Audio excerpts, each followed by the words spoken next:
So I think GitHub Copilot is the beginning of something bigger than what most of us realize,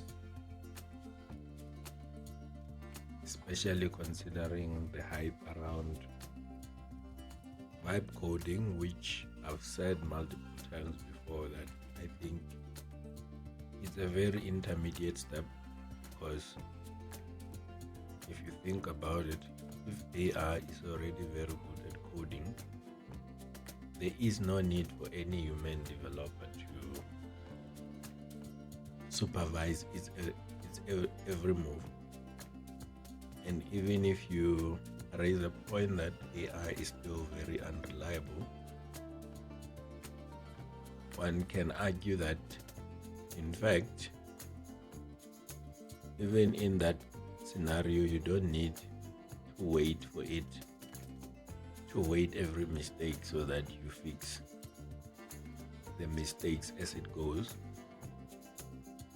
I think that would actually bring the full benefits of AI is where we leave AI to do its own thing in the background, and then only check once the AI has thoroughly gone through the problem, iterated through it, and verified on implementation. And GitHub Coding Agent is a glimpse of that feature, where you won't have to sit around and wait for issues or features to be implemented in your code base. You will simply define what you want and assign the issue or the ticket to GitHub Copilot, and the rest will be taken care of. So I think the other thing that I wanted to touch on is it becomes now difficult to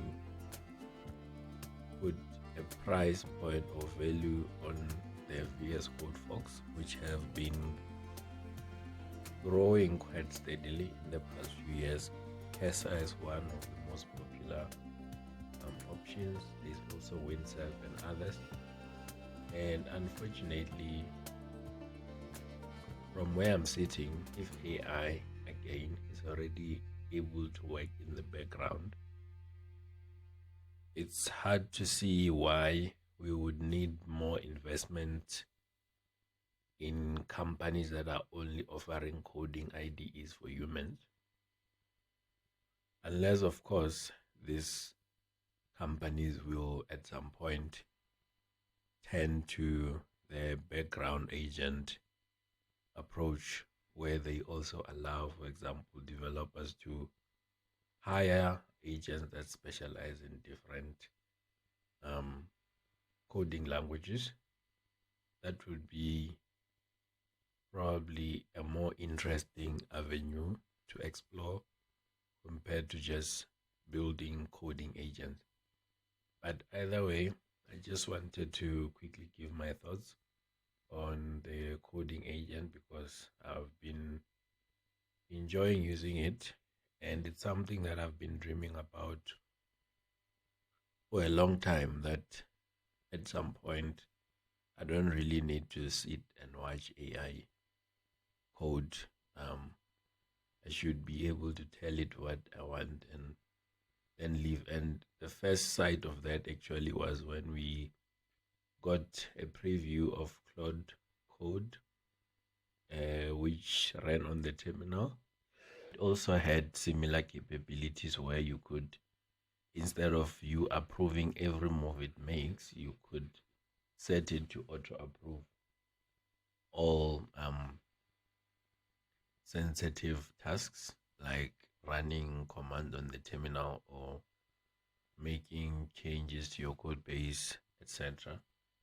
So we are officially now in a new era of software engineering, where as software engineers, most of our work will be on architecting and doing quality control on the work that our AI agents will do for us.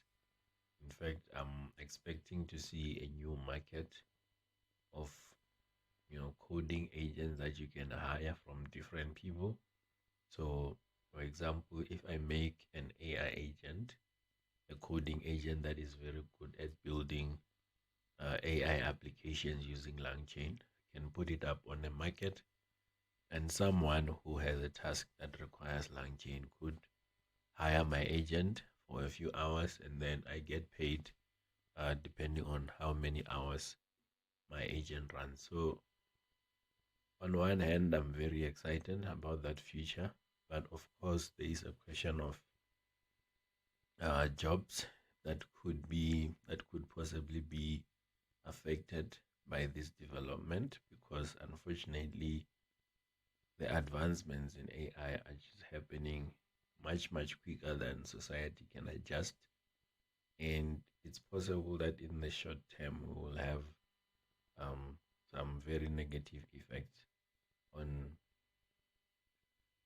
new uh, employees, especially graduates who want to get into the tech space. So it's something that we'll need more dialogue on to sort of see how we get around that. Um, but yeah, I don't think I'm the right person to talk much about that. So getting back to the coding agent, I'd like to hear your comments below if you've used the tool, and what do you think about it? Is it giving you reliable results, or is it actually slowing you down? Please let me know.